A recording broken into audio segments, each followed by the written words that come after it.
আকাশেতে লক্ষ তারা, এক চাঁদের আলো। হাজার কোটি মানুষের ভেতরে একজন হাদি ভালো। আকাশেতে লক্ষ তারা, এক চাঁদের আলো। হাজার কোটি মানুষের ভেতর আমার ওসমান হাদি ভালো।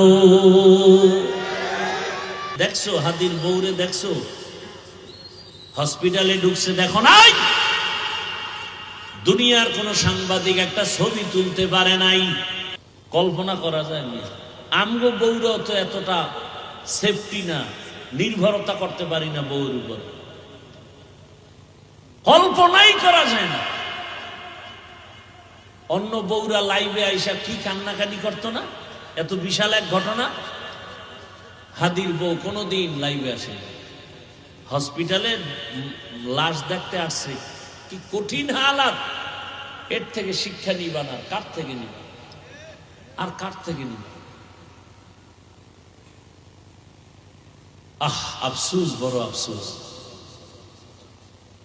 যুবকদেরকে আর কিভাবে বুঝাইলে দিনের পথে আসবে? পাও ধরলে আসবি, বল আমি নিচে নেমে আসি।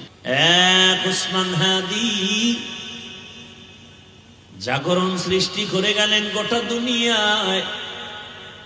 কোরআনের হাফেজ, কিন্তু কি কোরআনের হাফেজ। ওর বক্তব্য শুনো,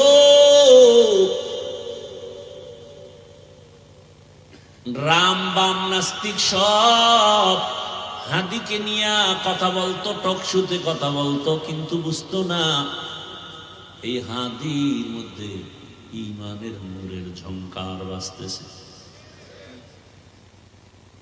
এখন সবাই তার বক্তব্য ফলো করে। টাকার কারণে হাদির এত সম্মান না, বরং হাদিরে সবাই টাকা দেয়, ইচ্ছা করে টাকা দেয়। দেখছো দেখছো, তো লাজ লজ্জা হবে জীবনে? ওরে হাই ইচ্ছা করে কি দেয়?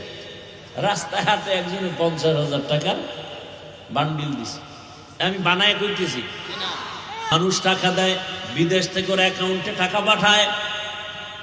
হাদি তুমি আগায় যাও, কিসের অভাব? ক্ষমতারও কোনো পাওয়ার নাই, ক্ষমতা নিবে নিবে ভাব।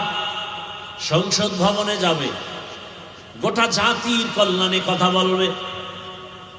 জিন্দা অবস্থায় যেতে পারে নাই, লাশ সংসদ ভবনে চলে গেছে।